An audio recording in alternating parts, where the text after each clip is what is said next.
Malento ngikhuluma ngoba nayi indaba bengikhuluma ngoba ngicabanga yena lapha igcokama ukuthi lona kungani lingekho la nale selingenile selizo celebrate nalo ngifuna ukubona ukuthi bazoxhawulana yini noKhuzani indlela la ajabule ngayo uKhuzani Ivan ngicela sibheke la sekunegcokama elisha eliqeda nje ukufika lingena enkundleni ngifuna uKhuzani sevele angazi noma iyo lento emenza ukuthi angabe senza interview kahle hle kumphazamisile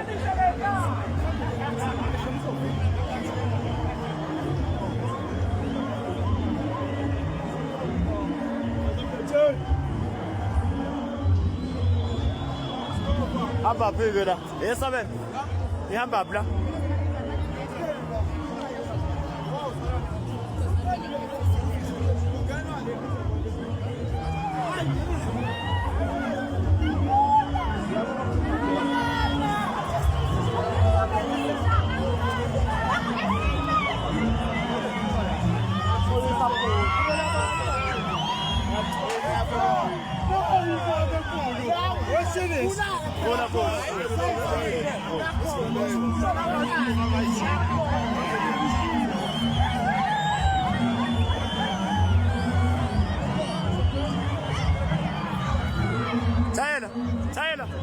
Taylor.